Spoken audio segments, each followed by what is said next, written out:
Deaf-Led Disaster Action, a virtual panel hosted by the Global Alliance for Disaster Resource Acceleration, GADRA, and Gallaudet University. Recorded September 24th, 2021. Hello and welcome.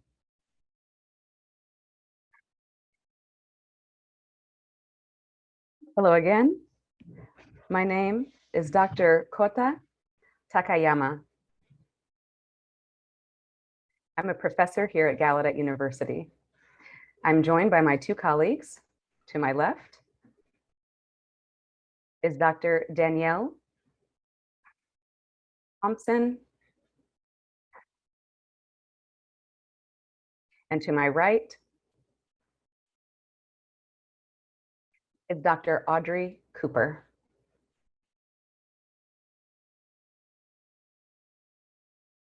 The three of us will be moderating today's conversation. Thanks, Audrey and Danielle. So again, a hearty hello and welcome to everyone joining us. We have over 400 people online. That's amazing. We'll have a series of presentations today focusing on deaf-led disaster action. The Global Alliance for Disaster Resource Acceleration, otherwise referred to as GADRA, G-A-D-R-A, and Gallaudet University have partnered to make this event possible to feature the work of organizations in Japan, Trinidad and Tobago, and Viet Nam. As you can already see, we are also using multiple sign languages in our program today, which demonstrates something critically important, which is that sign languages are not the same worldwide. And when disasters happen, we must understand and value each sign language community.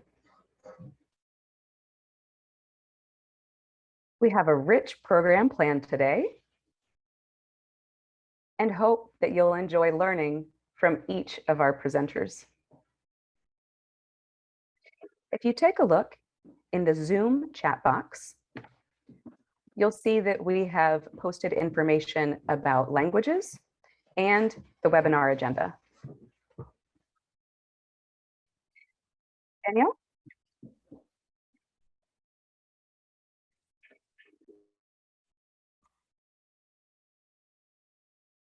Hello. Today, I'm going to talk a little bit about logistics for today's webinar. As you see on the Zoom screen, we have a new experience for all of us. This is a new experience for us as well.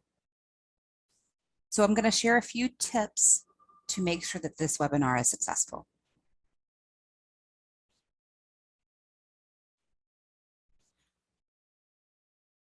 We would recommend that you leave the Zoom in webinar mode at gallery view so that you can see each person's screen.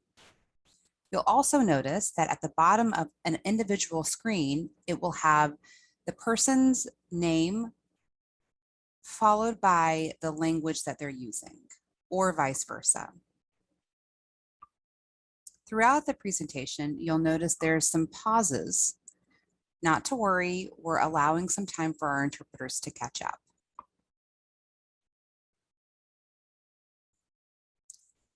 There are two options for the captions, which will be provided in English. You can either see it embedded into the Zoom. There's also a link that we have included into the chat box for a stream text link. That link will allow for people to see the captions on a separate screen. We do have English, Japanese, and Viet Nam interpreters ready to answer any questions or comments in the chat. At the bottom of the screen, you'll see the Q&A, which is where you will share your question or comment in the language of your preference. and we will attend to those when we are ready. I'd now like to turn it over to Audrey.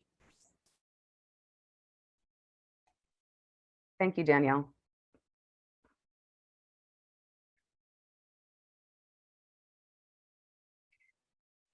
All right, now having discussed logistics, it is time to start the program. Today, the three organizations, again from Japan, Trinidad and Tobago, and Viet Nam, will describe their work in how they prepare for and respond to disasters.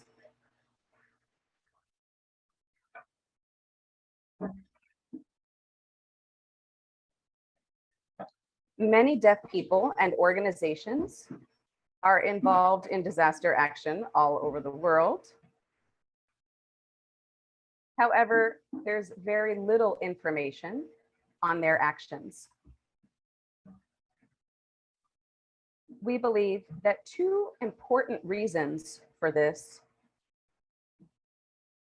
are that most governments often do not recognize the sign languages used in their countries. And secondly, governments often do not recognize deaf people's contributions to society, which means that these organizations lack equitable access to training and resource networks. This makes it all the more incredible that they do the work that they do without this support. As we celebrate International Week of the Deaf and International Day of Sign Language yesterday, we hope that this event will bring more attention to these issues and to deaf organizations who are working to save lives, and to underscore the importance of their work, as they are truly out there every day saving lives. The presentations will begin shortly, but first, we are honored to have some opening remarks by GADRA and Gallaudet University. From GADRA, we are joined by Marcy Raw, Herman Parodi, and Shaylin Slusales.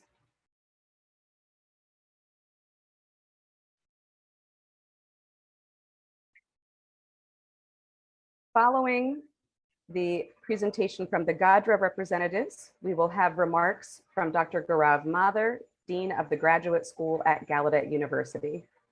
I'll now turn it over to Marcy Raw. Marcy is the Executive Director of the World Institute on Disability and co-founder of GADRA. Good morning. Thank you for joining the Global Alliance for Disaster Resource Acceleration today for this important and unprecedented discussion. And a special thanks to our GADRA partners from Gallaudet University.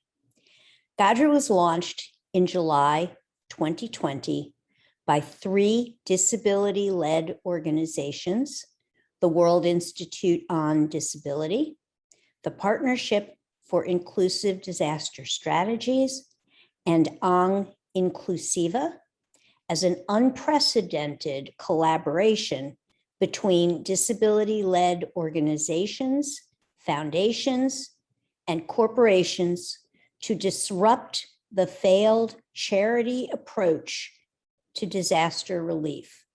This long-standing approach does not provide resources to local disability-led organizations who are most knowledgeable about how to support their community in a disaster. By bringing together local disability-led organizations with the humanitarian resources from philanthropic donors. These vital community leaders are able to restore or continue their operations serving their disaster impacted community when they are needed most. I'm excited to introduce our next speakers, our GADRA partners, Herman Parodi and Shaylin Sluzalis, co-directors of the Partnership for Inclusive Disaster Strategies and emerging global disability and disaster leaders. Hello, everyone, and thank you for having us today. My name is Shaylin Sluzalis. And Herman Parodi. And the Global Alliance for Disaster Resource Acceleration, GADRA, has connected with 1,540 disability leaders from 72 countries around the world in its first year. In these spaces, we raise awareness of the problem and provide solutions from disability-led organizations. GADRA has partnered with Gallaudet University to highlight the leadership role of the deaf community in disasters around the world. Our goal is to share valuable information that help us all plan for and respond to disasters in an inclusive manner. We aim to create a global network of disability-led organizations involved in the matter of inclusive disaster risk reduction and establish bridges to humanitarian relief resources, ensuring funding and support get right to disability-led organizations and the people they serve throughout disasters. Consider joining us at GADRA today. And it is our honor, and without further ado, to introduce Dr. Gaurav Mathur. Dr. Mathur is the Dean of the Gallaudet University's Graduate School. A linguistic by discipline, Dr. Mathur has conducted research on sign languages around the world and is a strong advocate for deaf people's human rights to sign language. Dr. Mathur.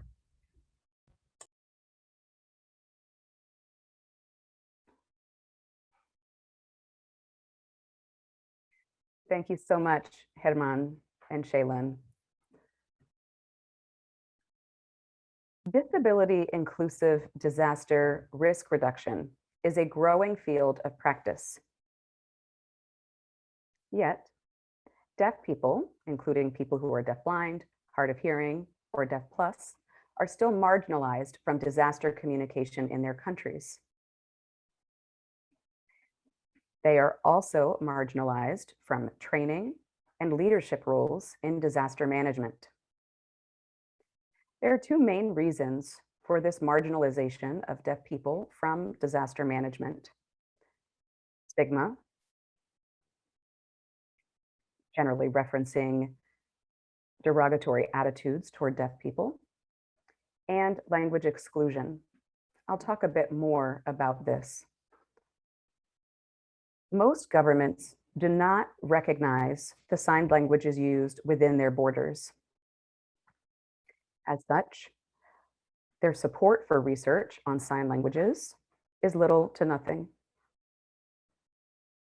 Whereas there are thousands of languages in the world, only about 200 signed languages have been documented, and of these, only a few have been thoroughly analyzed. If governments do not recognize their deaf community's sign languages, they're not likely to invest in policy, programmatic innovation, technology, or language translation services that deaf communities use in order to contribute to disaster management and to their societies in general. Given this situation around the world and the increasing frequency and severity of disaster events, deaf organizations have begun developing their own approaches to preparing whole community responses to disaster or emergency management. In light of that, I am pleased to announce that in order to support these efforts, Gallaudet University is excited to share that it is in the process of developing a graduate certificate program in global leadership and deaf-centered disability inclusive disaster risk reduction and emergency planning. We anticipate this certificate program to launch in 2022. Gallaudet is honored to have the participation of the three presenters here today and honored by their efforts to share with us all the significance of investing in deaf people's disaster preparedness and response efforts.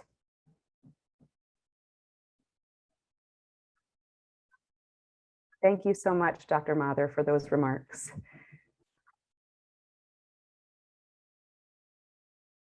We now will get underway with the presentations. I am honored to introduce you to our first presenter of the day, Mr. Naoki Kurano.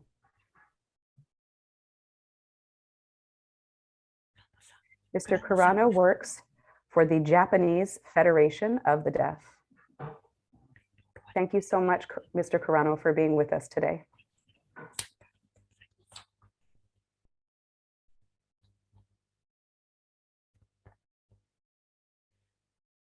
Thank you for the introduction.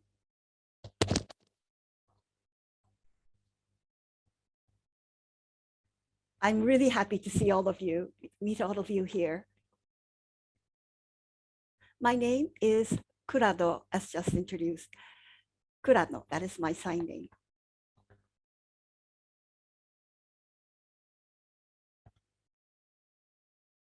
In 2011, Japan experienced a giant earthquake and tsunami.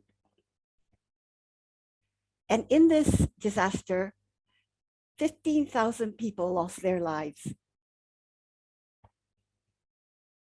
The Japanese Federation of the Deaf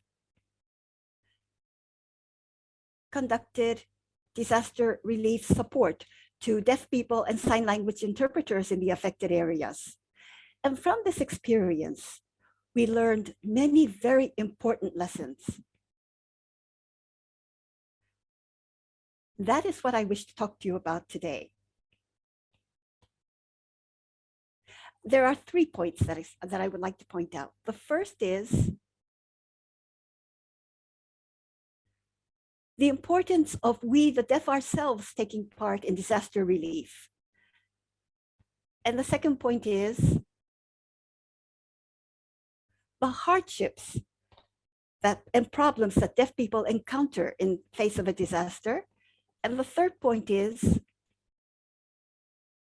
what governments can do to support deaf people in disasters. Those 3 points I will talk about now. The first point,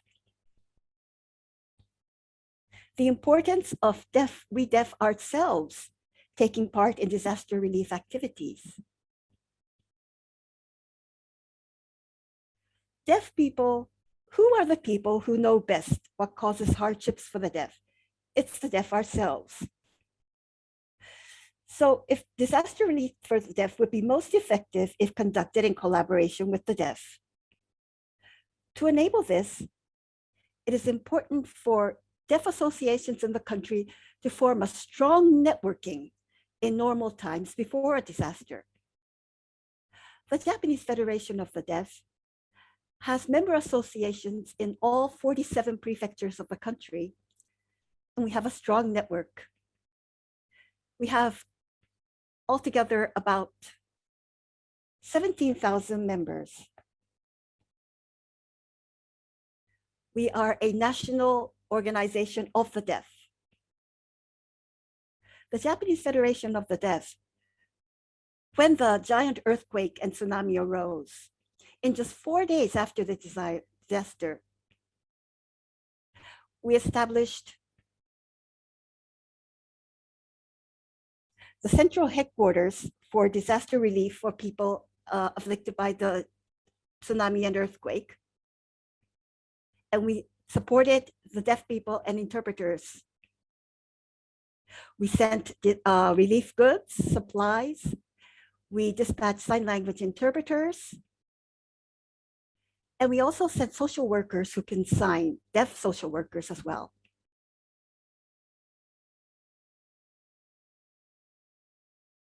And we called on friends throughout the country for a big fundraising campaign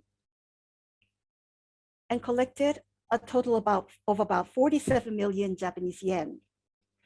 And this we sent to the deaf people and interpreters in the affected areas for their restoration of their lives. The central headquarters for disaster relief, which was set up for the giant earthquake, has now changed its name slightly to disaster risk reduction. And in normal times, it will train the deaf communities about disaster preparedness and also send petitions to the government, advocate with the government for the needs of the deaf in disasters.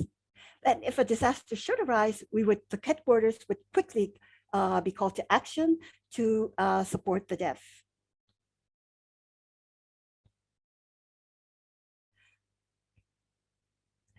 What is important is the support to deaf people in disasters should come from the deaf themselves. We know best. And so the importance of having a strong national network is very important. The second point, problems that deaf people confront in times of disaster.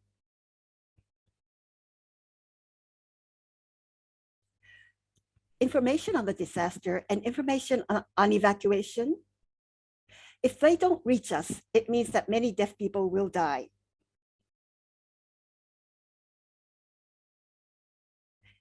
Also, as we can't communicate with the hearing people around us, even if those that manage to escape or evacuate, they will face many hardships before their lives are actually restored to normal. In the East Japan giant earthquake, the death rate of people with disabilities was double that of people without disabilities.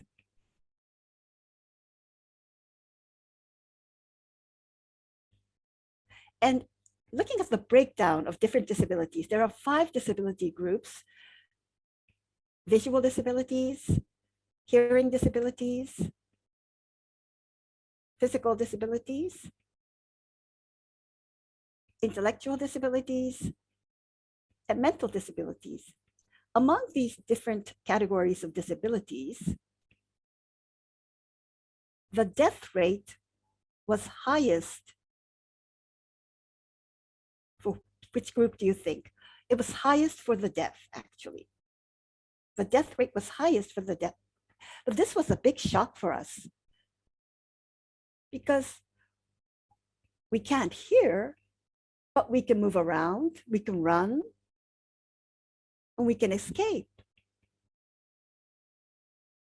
But why was it that the death rate was the highest for deaf people? That was because we couldn't hear the warning sirens or the warning announcements. Television didn't give us enough. There was no sign language interpretation on television. We didn't know, the deaf people didn't know that they had to evacuate, they had to escape. That's why many people lost their lives. They couldn't escape in time. And even those that managed to evacuate, escape, confronted many hardships. In the evacuation centers, they would give out food, distribute food or clothing. But all of the announcements would come in audio form, verbal form. And they wouldn't reach us. And also support for to restore our lives did not reach us in time. There were no sign language interpreters to help us. Sign language interpreters were also suffered the earthquake. So there was no one to help us, help the deaf people. So psychologically and mentally, deaf people, no one to support them, no one to discuss with. There was no one to communicate with. So the communication barrier was very, very tremendous in those times. Therefore, in the restoration of their lives, deaf people felt very isolated and despaired. The giant earthquake took place 10 years ago, but the situation remains much the same today in the following disasters that have followed since 2011. So the third point is what governments can do to support the deaf.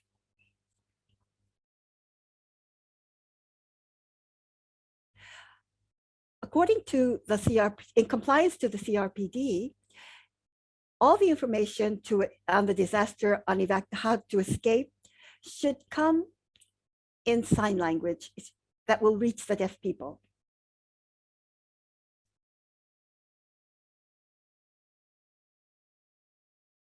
In disaster relief and support,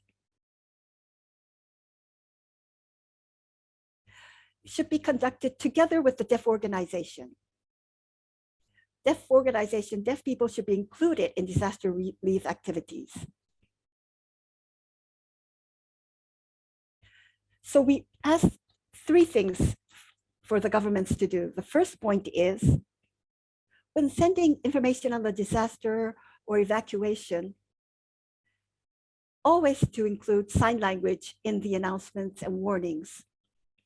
The second point is,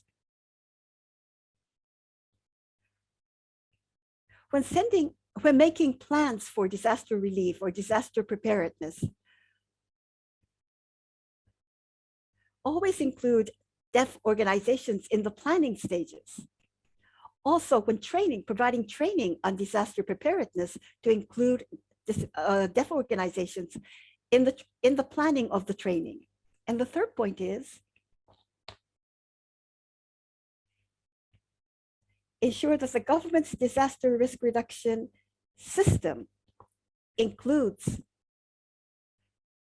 organizations of persons with disabilities, deaf organizations, other disability organizations in the system itself.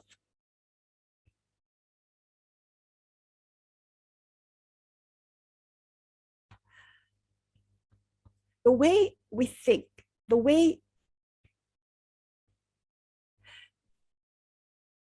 the people with the same disabilities are the ones who know best what is needed of the people with the same disability. That's what the government should keep in mind. People with disabilities are not just recipients of support. We can be providers of support as well.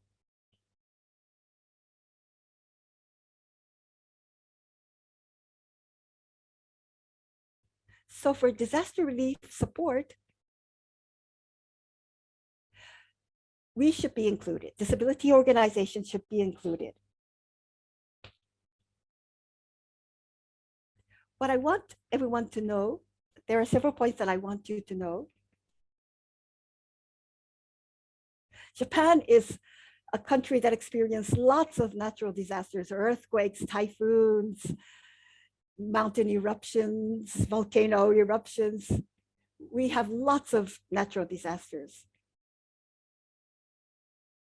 Right now, there are 2 typhoons approaching Japan right now at this moment. We are really a country that experiences lots of disasters.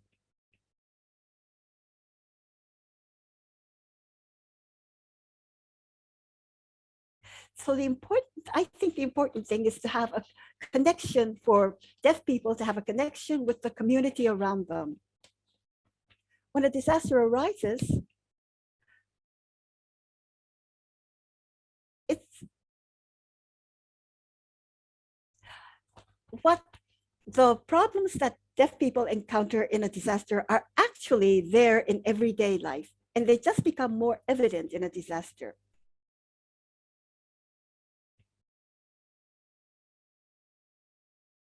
So from everyday life, people with disabilities should have a strong connection with the community around them.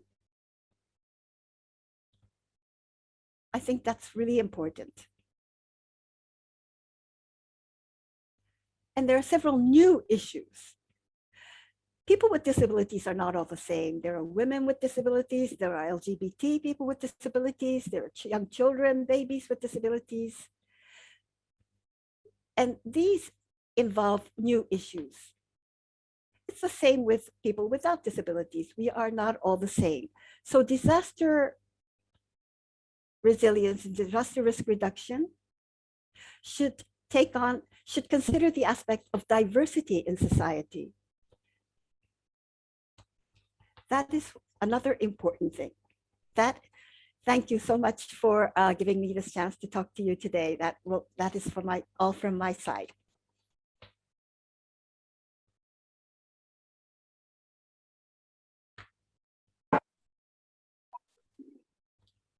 Thank you so much for an invigorating presentation.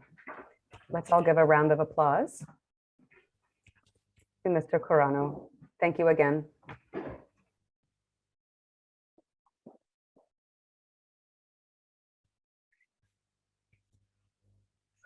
Our next presenters will be introduced by Dr. Danielle Thompson. Danielle? Good morning. I am originally from Trinidad and Tobago. Trinidad and Tobago is a relatively small island off the coast of South America. And I am honored to introduce our two presenters today from Trinidad and Tobago. They are calling in today from Trinidad and Tobago. They are both tireless community advocates for the deaf community in Trinidad and Tobago. Their names are Mr. Ian Danilal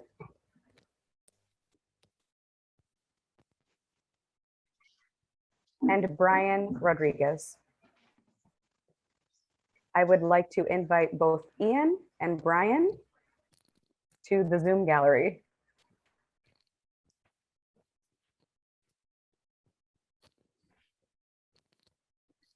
Hello, everyone, and good morning.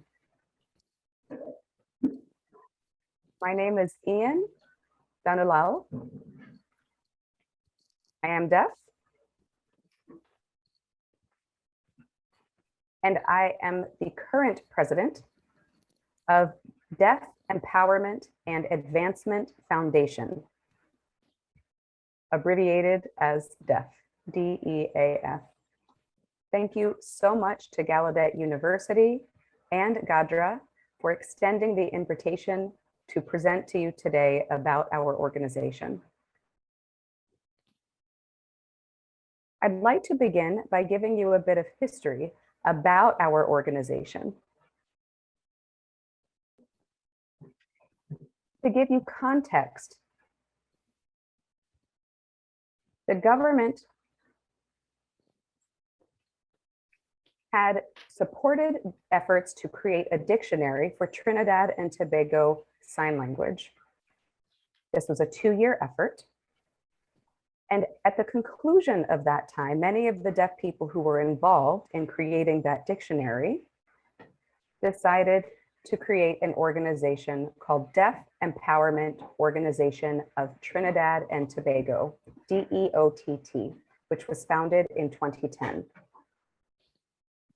In 2014, we underwent a name change to the name that we currently operate under, Deaf Empowerment and Advancement Foundation. The mission of our organization is primarily to educate and offer equal access to the deaf community of Trinidad and Tobago.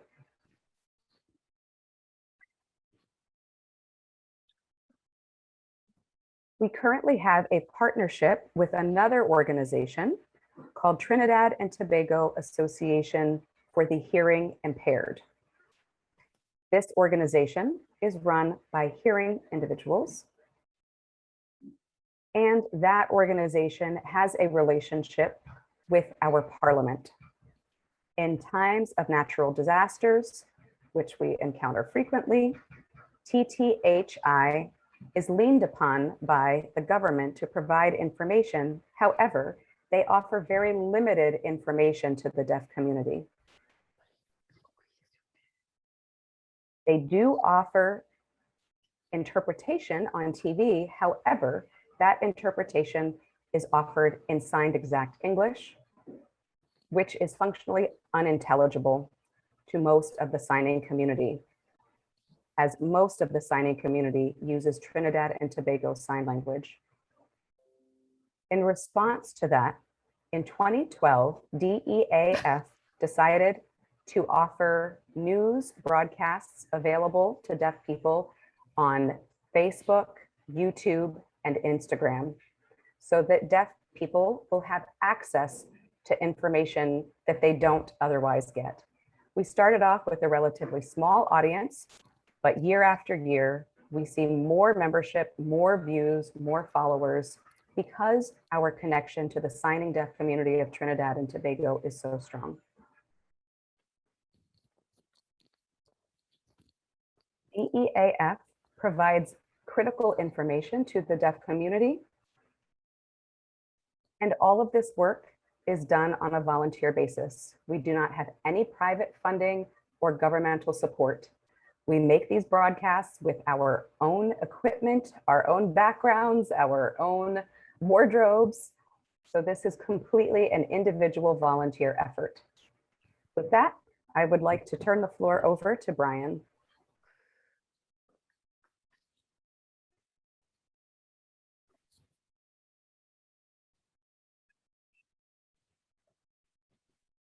Hello, everyone.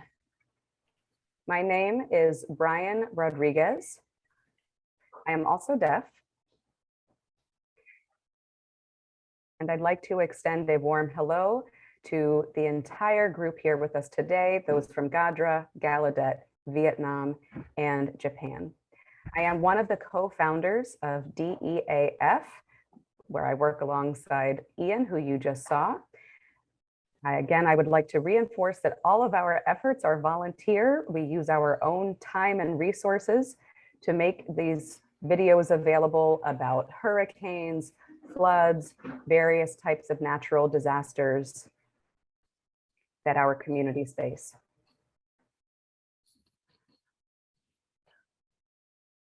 We usually have a hurricane annually. Our hurricane season runs from June to about November. And I want to underscore that this is an annual event that we face.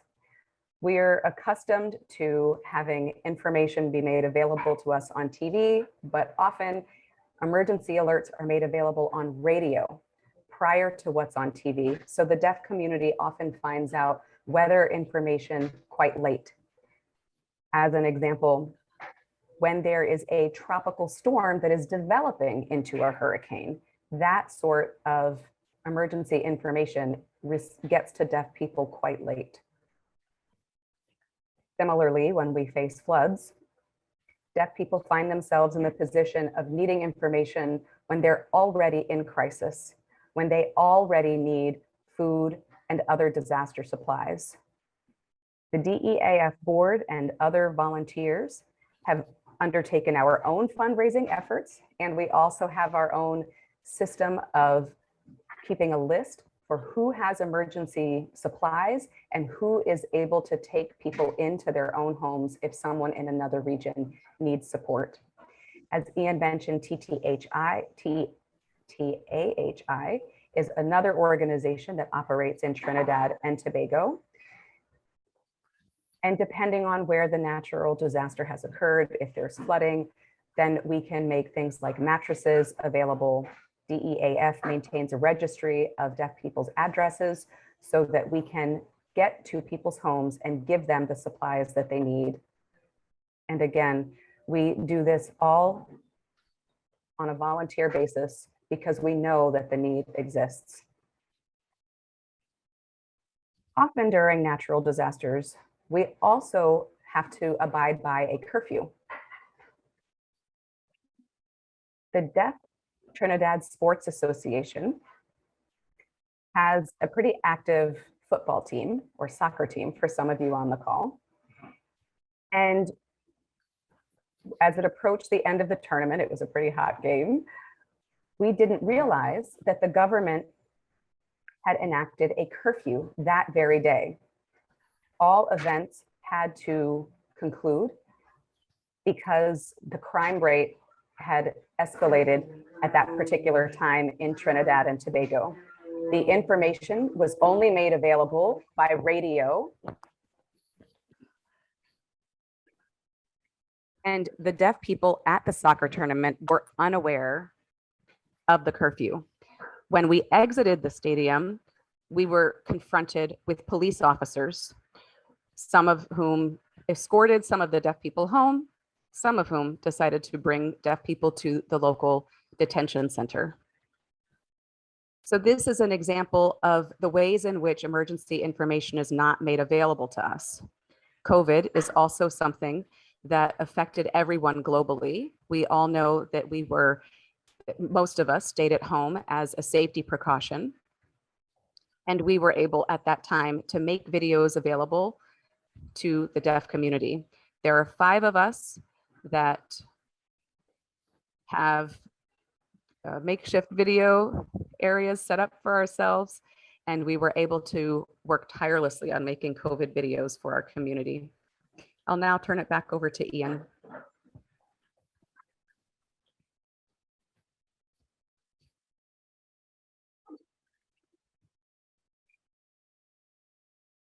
I'd like to conclude by sharing the fact that DEAF primarily needs support for equipment, including things like lights, software, computer, recording equipment. This is key to the operation of DEAF because, as I said, each of us are using our own resources and equipment. So this is our primary need at the moment. We also would like to have a physical office space that we can all use instead of having each of us use our spaces in our homes.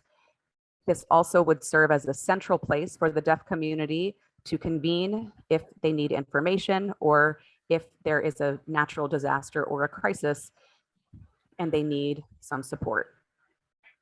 Many deaf people in the community are not comfortable with TTAHI because many of those members do not use sign language. Should add a bit of context here. In our community, ASL, TTSL, and home signs are the 3 primary forms of communication.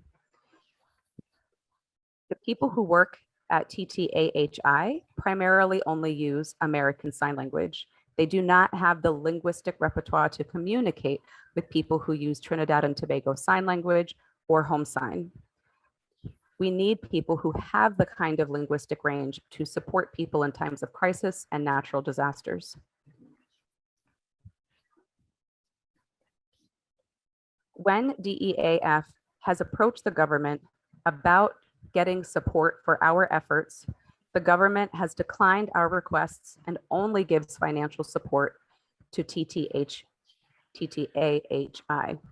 Nevertheless, we continue to do our work in the face of these challenges and still continue to lobby the government for our human rights. Brian and I still go to WFD events to learn as much as we can from other deaf organizations, which really heartens us and helps keep us going in our efforts to lobby the government. I'd like to conclude by saying thanks to each and every one of you for supporting us, specifically to Gallaudet University and GADRA. I hope that you've enjoyed our presentation. Thank you again.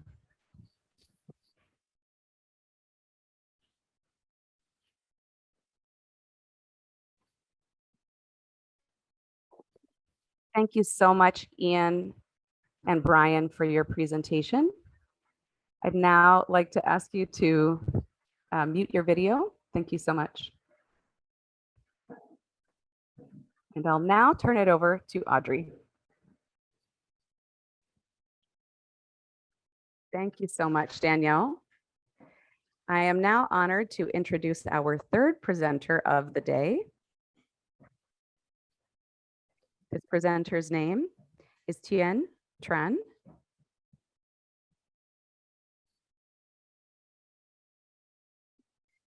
Tien is the Executive Director for PARD, which stands for Psychoeducational and Applied Research Center, based in Ho Chi Minh City, Viet Nam.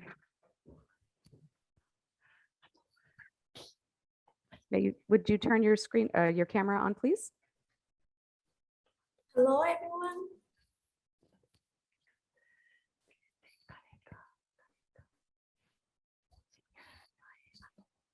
Good morning, good afternoon, and good evening, wherever you are in the world. In Vietnam, it is nighttime right now. And first of all, I would like to say thank you to Gallaudet University and GADRA for inviting me to be here in this webinar and to share about the deaf community in Vietnam.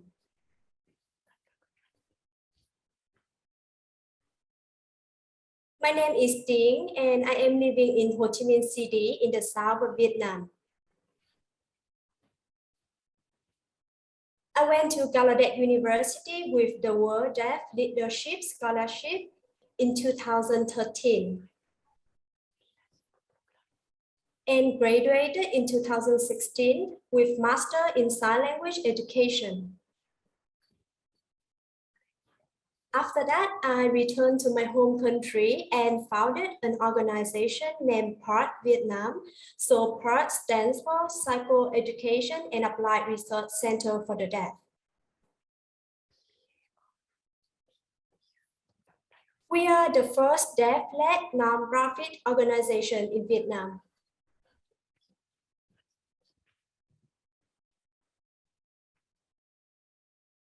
And the spirit that we follow is nothing about deaf without deaf. So this celebrates the meaning of full and direct participation of deaf people in all decisions that impacts our lives. At PARD, we have different activities to achieve our visions and missions. We empower and build capacity for deaf people. We support and advocate for the human rights of deaf people.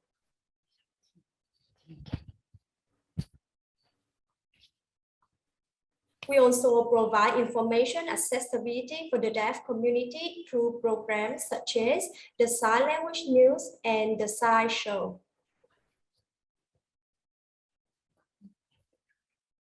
Last but not least, we also build a strong network of deaf clubs throughout Vietnam.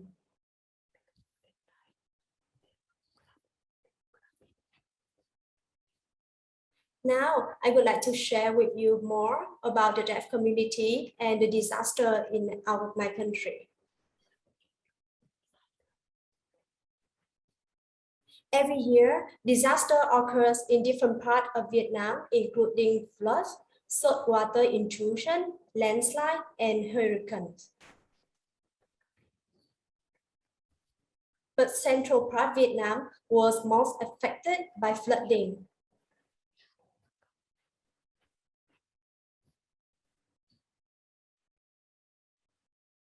And the flooding happened every year around September to November.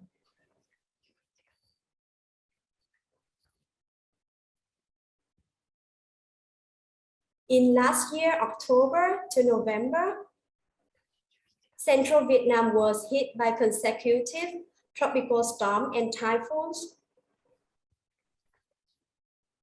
Sorry, I think the screen is frozen, so I will repeat.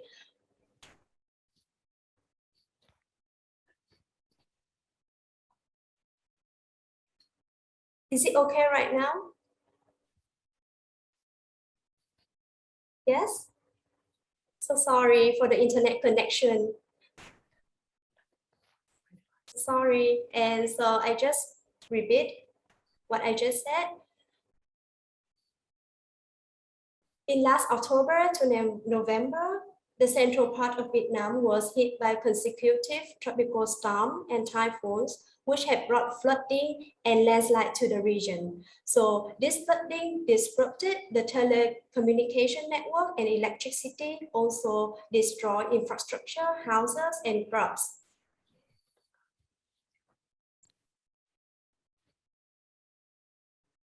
Many people were dying and missing, while tens of thousands of people have lost their home to rising water. One of the most damaged provinces in the central Vietnam is Quảng Bình province. And we contacted the leader of Quảng Bình Deaf Club. Her name is Trang.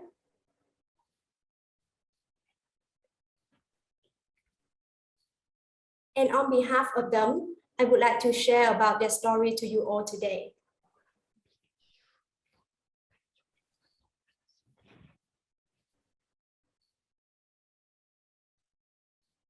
So in this province, the deaf community, they have limited education. Some of them only finish primary education level. Around 30% of them do not know sign language.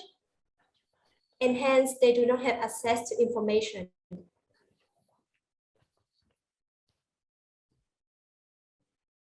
In times of crisis and disaster, they often depend on the hearing members in their families and their neighbors.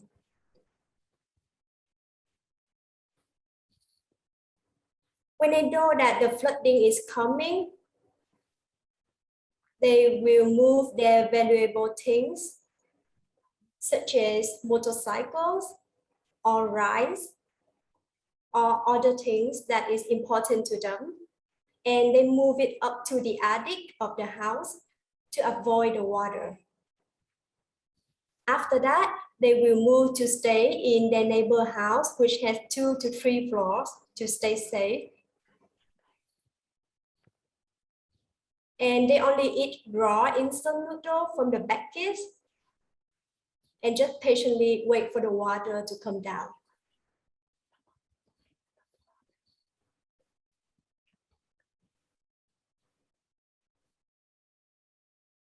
In last year's flood, there was a deaf single mother who has a little daughter. And when the neighbor informed her about the flood, she asked the neighbor to bring her little daughter to a safe place. And so she stayed back to save her 20 bags of rice.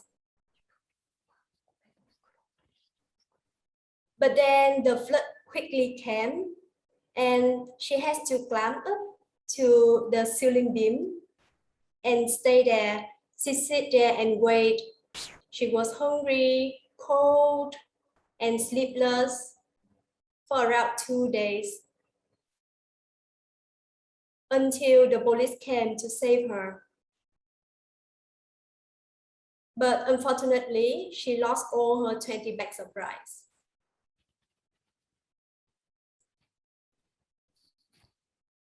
There is another story. There is a hearing parent who has a deaf son. And when the flood is coming, they were busy to save their things. And then after that, they moved to their neighbor's house to be safe, but then they forgot to bring the deaf son along.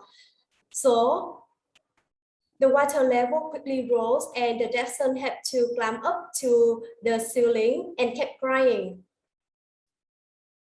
He stayed there and until the police came and they had to take out the roof of the house to save him.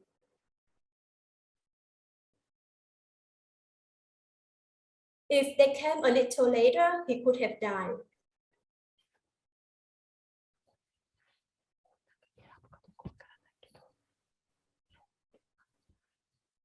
So in those times, the deaf community are cut off from resources such as food, life jacket,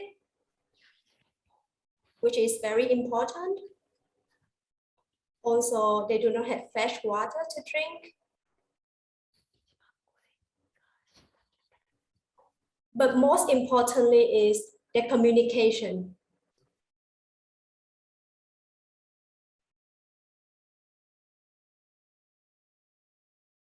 So double crisis, including disaster and the COVID-19 pandemic, has deepened the impacts on deaf people's life. Lockdown measures has been imposed for 4 months. Businesses are closed, which caused many deaf people to lose their jobs. Travel restrictions make them unable to go back to their hometown. And they still have to pay for their rent and food without earning any income.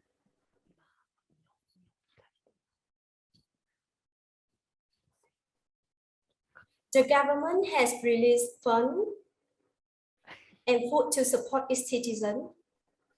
And our organization, PART, has spread this information and consulted deaf people to get this support.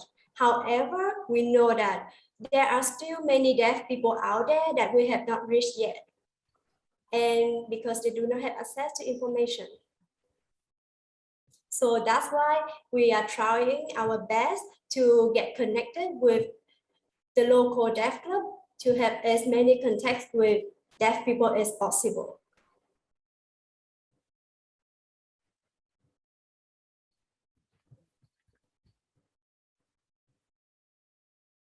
So at PART, we have the sign language news program to disseminate information to the deaf community so that deaf people can get information in times of crisis. We also provide free interpretation services in time of crisis for deaf people.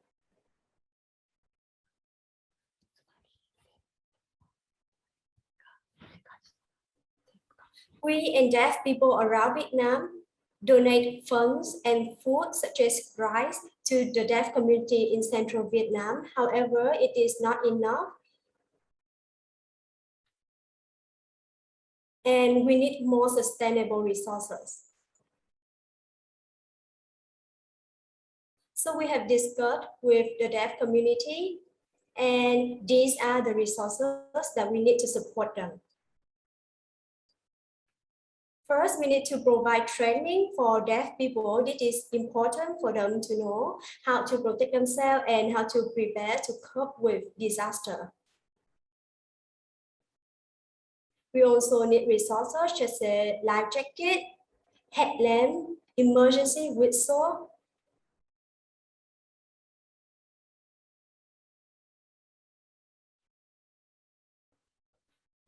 We also need emergency straw or bucket filters to have clean water to drink in those times.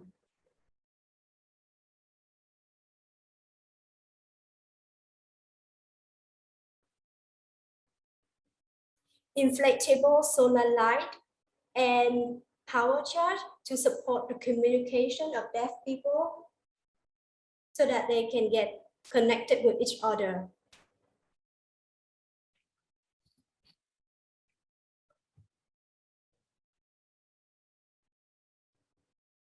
We also need medical kits and hygiene supplies.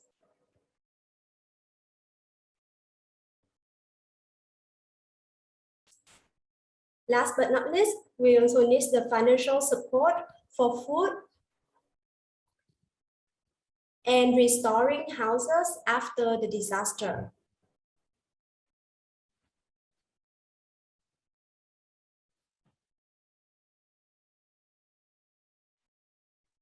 Now the rainy seasons already begin right now in Vietnam, and just yesterday a storm hit the central part of Vietnam.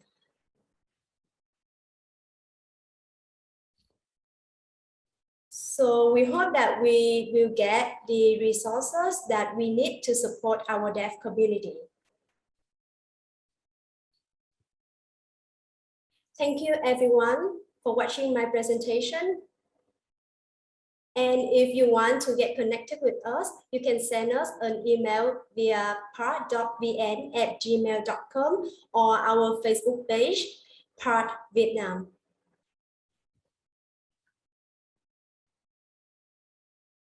Once again, thank you so much.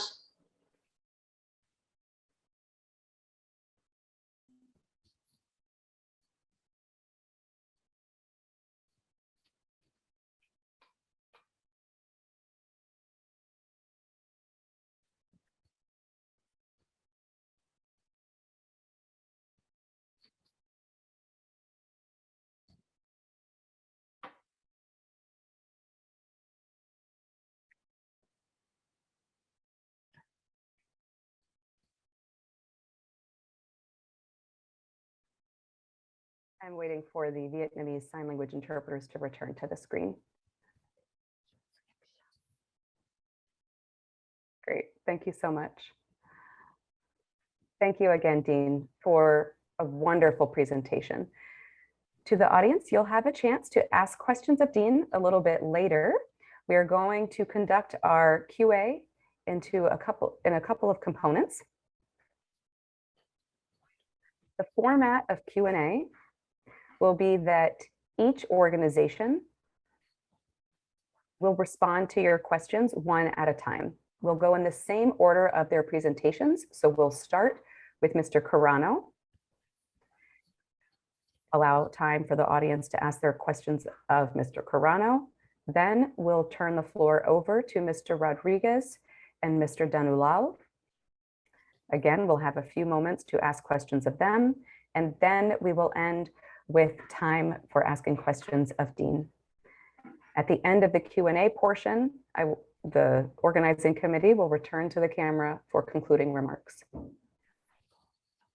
Now, about how to ask your questions, we apologize that we will not be able to have participants turn on their cameras to ask questions in signed languages. Instead, what we ask is that you type your questions into the Q&A box. You can use Japanese, Vietnamese, or English to type your questions in. I've already seen how active you all are in the chat box, already using your respective languages.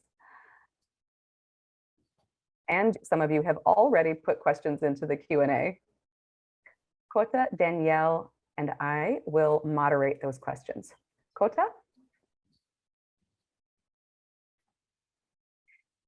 Hello again. As Audrey said, we will now move into the Q&A portion of our program, starting with the Japanese representatives. Mr. Carano, could you please come on screen?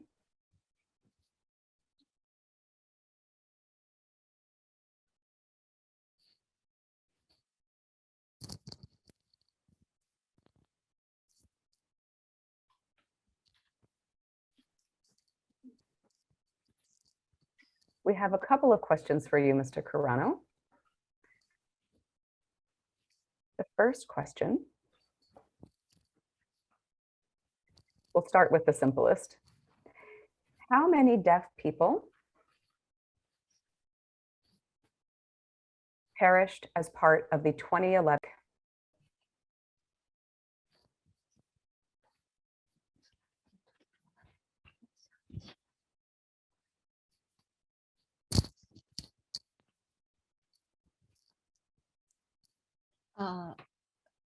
Thank you.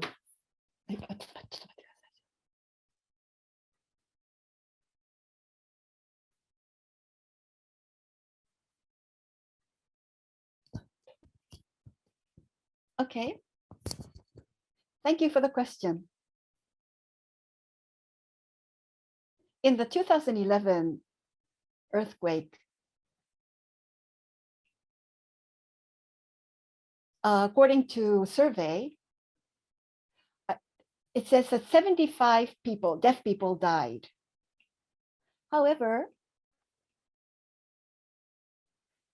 the Japanese definition of a hearing disability compared to the world standard is very strict.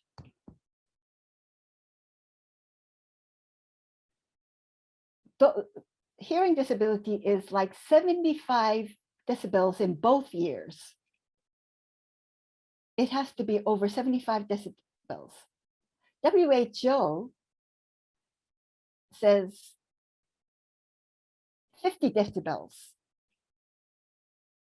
the Japanese Federation of the Japanese standard is 75 over 75 decibels. So though under that standard, 75 people died. But actually, if we go by the WHO standard, I think the number would increase much, much more. So the definition, according to the Japanese standard, it's 75 people.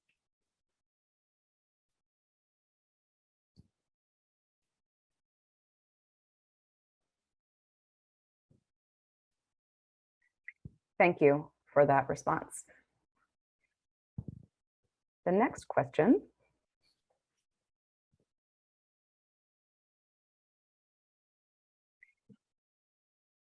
asks about how the relationship is between JFD and the Japanese government. Could you tell us whether it's a relatively positive or a relatively tense relationship? Thank you for that. That's a good question. The Japanese Federation of the Deaf, in relation to disaster risk reduction, disaster resilience, every year we send petitions to the government. We want you to do this. And gradually, things are progressing. We exchange opinions, they ask us questions, and they're beginning to understand us. Compared, 2 years ago, there was a big, actually, progress. The Meteorological Agency of Japan, when there's a typhoon or a big earthquake, they have the representative comes on television and in front of the media and explains the situation. And until now, there were no sign language interpreters during this press conference. But starting from last year, 24 hours, anytime, whenever they have this press conference, they would always have a sign language interpreter. And we have been continuing this conversation with the government for a slow progress, but things are progressing.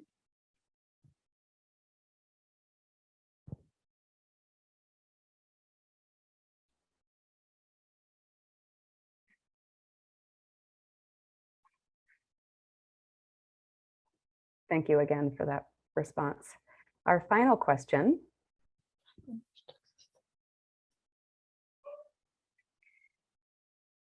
in Japan,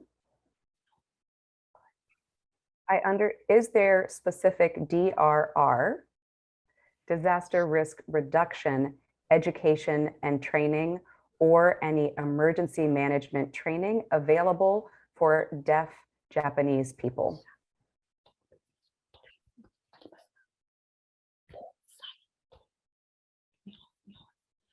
You're talking about our organization, the Japanese Federation of the Deaf, or Japan in general?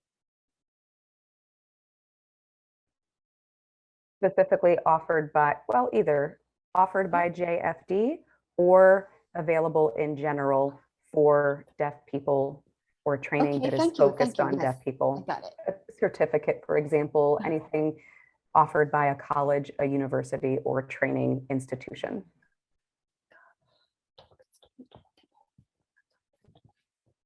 All right. The government and local administrations, universities,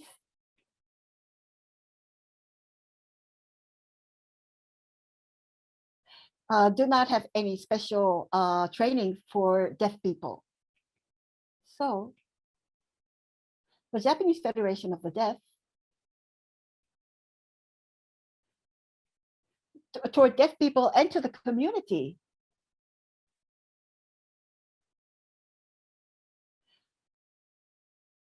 we are trying to make a program so that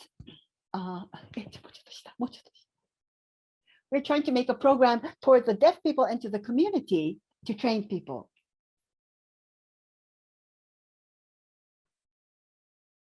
To train the community about deafness, what problems deaf people confront, and simple signs that people can communicate with. We have a leaflet like this with simple signs, showing simple signs how to communicate with the deaf people.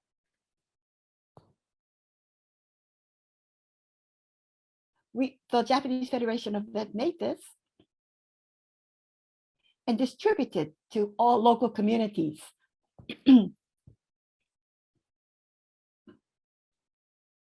So the hearing people in community can get together with the deaf people. Deaf people can teach the hearing people around them using this pamphlet. But unfortunately, we have to start doing things like this from our side, and there is no action from the government or local administrations, but it's the first step.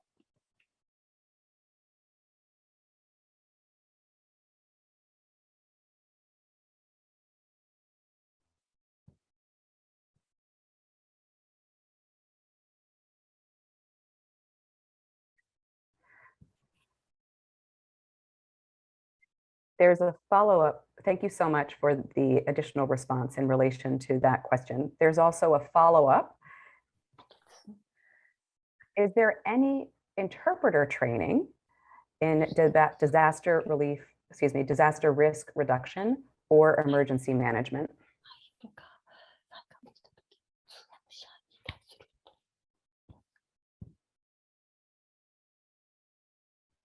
Again, this question specifically relates to interpreters and interpreting. For interpreters, we have terminology related to disasters, like signs that need to be used in times of, especially in relation to disasters.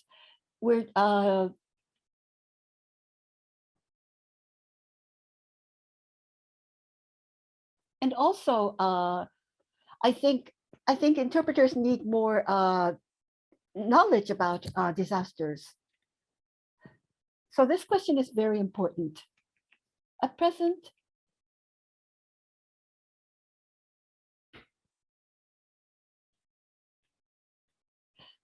we are still working on, as I said, relationship with the community, so that the community knows about the deaf people. But as you say, maybe the next step would be training interpreters about more knowledge about disasters and how to sign the different things related to sign language disasters.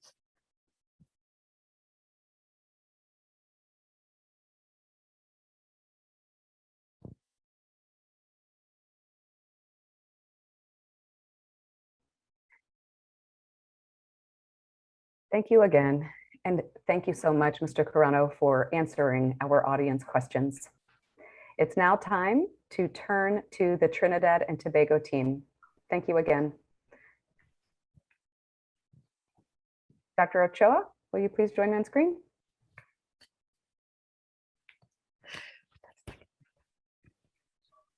Hello, Ian and Brian, you can turn your cameras on.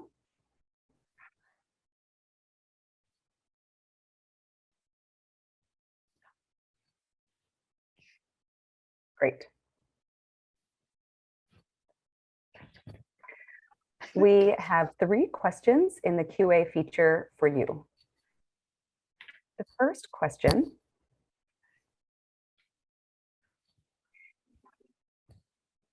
asks, what kind of support does DEAF need to recognize DEAF and deaf leaders versus TTAHI?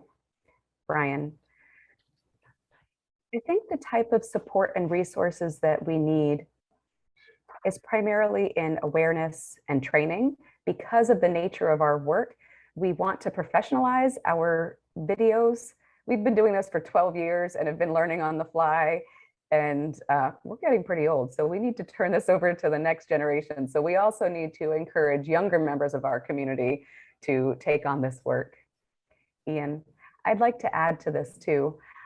I would also like deaf young people to, I think young deaf people would be more motivated if they saw that our videos were more professional. again, our goal is to provide support to the signing deaf community. And in terms of training, this is not something that many people in our community have money for. So we have tried to send people out or to send messages to different companies asking for support, but we have not been lucky enough to get that type of financial support so far. However, this past summer, we were able to get free registration for a camp that was offered for tech skills every Sunday. So this was fantastic for the young deaf kids in our deaf community here. So they learned all kinds of computer and camera editing skills, storytelling skills. So we certainly do see some more motivation among young people in our community, and we'll keep trying to send people to different camps and connect with different companies. A clarification, when you mention the companies, do you mean to gain employment or for training? Ian, oh, good question. When I say companies, I mean primarily to ask for financial support when our young people want to take classes, because DEAF does not have financial resources to offer that kind of support. Again, we are 100% volunteer based. We can share our knowledge, but we can't offer that type of financial support or travel assistance if people need transportation to get from home to wherever these classes are offered. So we do reach out to companies to try to get that support for deaf people. Brian and I have also thought about employment and training with these different companies, but we also have, so to that end, we have asked companies to give workshops at least so that information will be more accessible to deaf people. We also think that this will help them become more aware of deaf culture and more aware of sign language and deaf people's livelihood. So this is something that we also want them to be aware of. Thank you. Second question. Do you have any contact with other Caribbean deaf communities? And if so, do you collaborate with them in any way? Brian, I'll take that one. The two of us just created, or we have the idea or plans to create a Caribbean Federation of the Deaf. We have decided on who the president would be. Ian would be the director. This would be an association of 15 deaf communities. Haiti has agreed to be a member.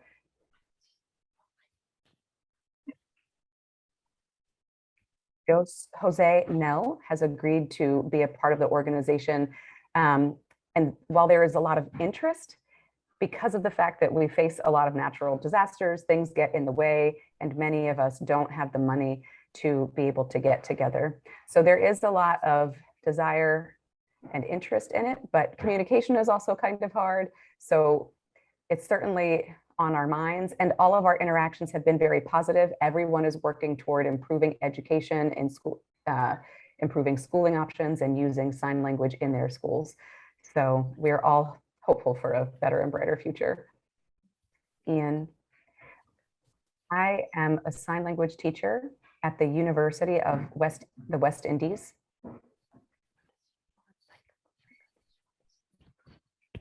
I teach there with a person named Ben. And one of our students named Rachel just did a research study about earthquakes and disaster response.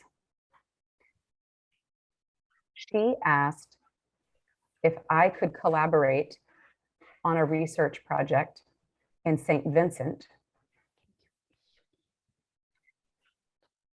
where there was a recent volcanic eruption. I agreed to support this project because I figured it would be easier for us to communicate if I were to work with her. This is 2 years ago now. This was 2019. We went to the area, found and met with some deaf people, asked about their experience after this disaster, after the eruption. And many of them said that they were not informed. They had no advance notification and no access to information about the eruption.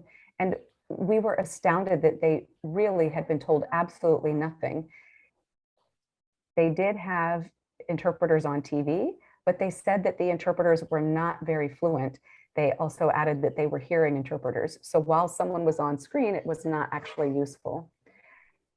Danielle, thank you so much for your responses. This is all the time that we have today, and we will now turn the floor over to the Vietnamese team.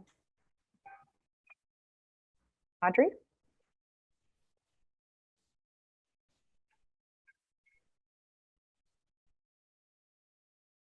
Dean, would you like to come on camera? Great. So I will read the questions that we have for you. We'll try to answer as many as we can in the remaining time that we have.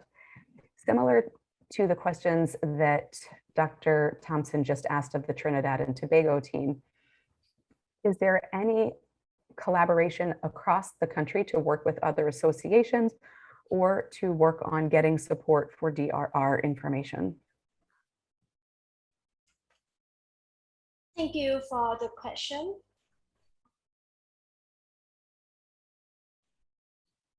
And yes, collaboration and partnerships are important.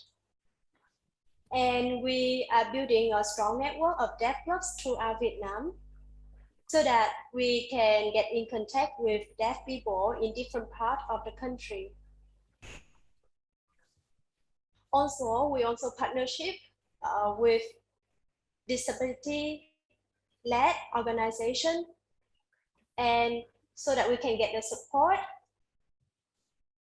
and advocate for the movement of people with disability, so that the government can pay attention and focus on the deaf community.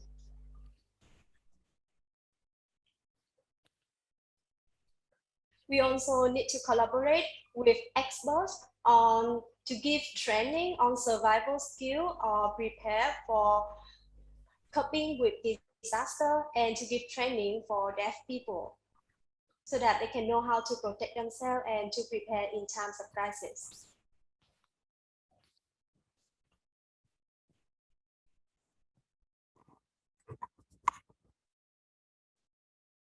Thank you. We have a follow-up question.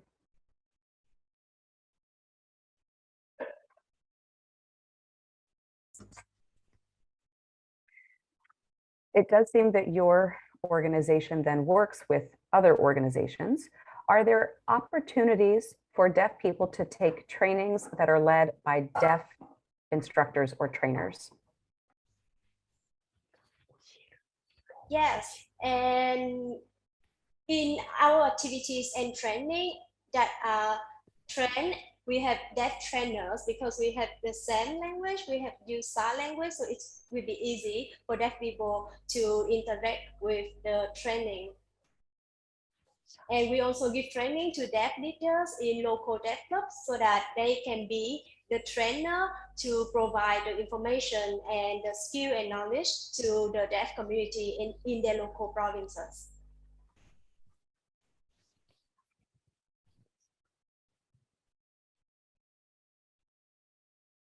It seems like you truly have a fantastic network among deaf leaders who can serve as these instructors.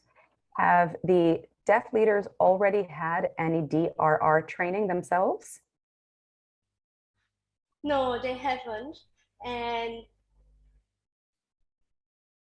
there is one in the north of Vietnam,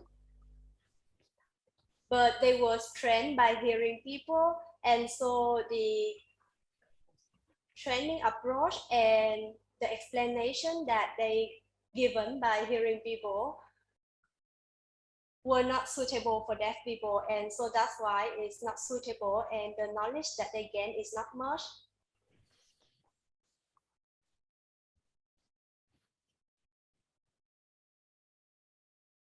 Thank you so much. And we have one last question in the short time that we have left. Are there any interpreter training programs about, or interpreted training programs about first aid and emergency response? Yeah, I think for this question, this training is really important.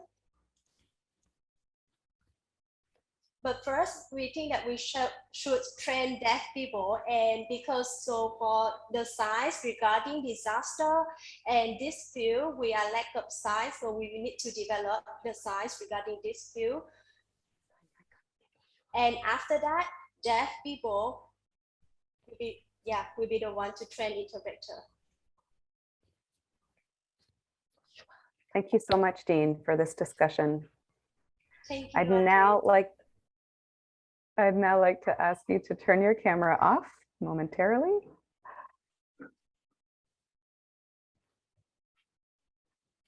And I will wait for the Vietnamese interpreter to return on screen.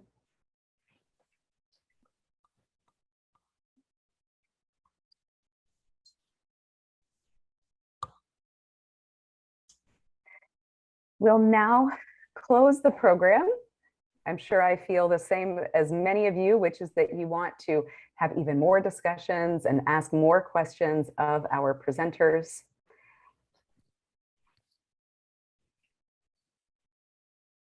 All three presentations gave us a great deal of information today that I believe all of us can use.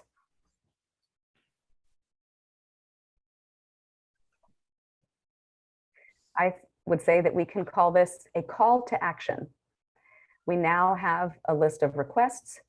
And so those of us who have joined today can take this as a guidelines for what to do to lobby our governments, how to provide support, and what we can do to support all of these organizations' activities.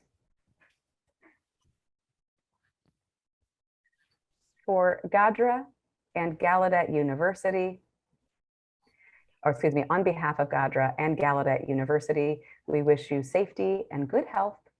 But before we close, I would also like to thank a number of people who made today's event possible. For that, I will turn this over to Kota and Danielle.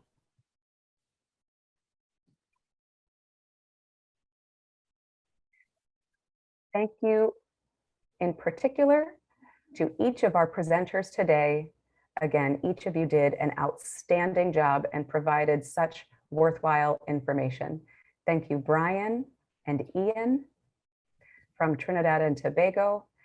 Thank you, Kota, for the information from Japan. And thank you, Dean, for the information about Vietnam. I'd also like to thank your respective deaf communities in each of your countries. Thank you so much. I'd also like to again thank GADRA for your work, efforts, and partnership, as well as for what you do in your organization. And of course, I would like to thank the Gallaudet University Provost, President, and Dean of Faculty, Dr. Khadija Rashid. Thank you so much.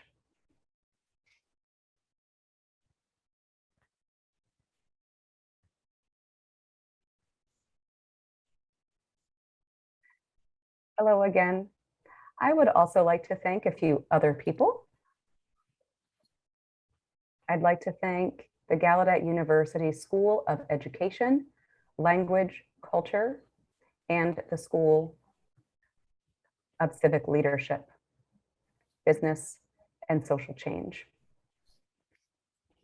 I'd like to thank Gallaudet University Communications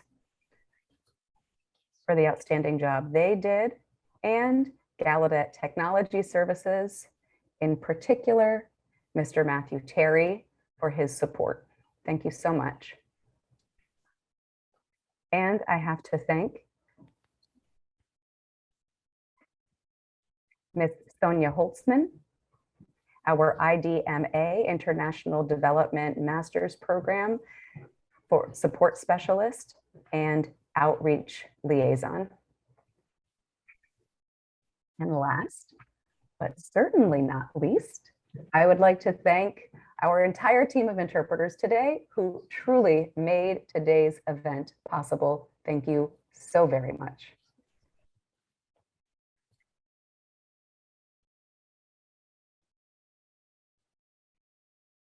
So now we would like to have everyone turn their cameras on for a final goodbye.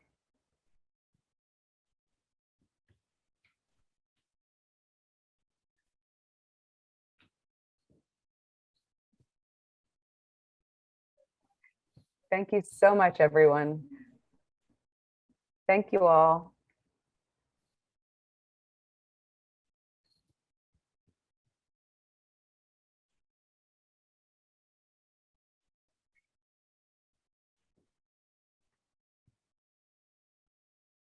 That officially concludes the session.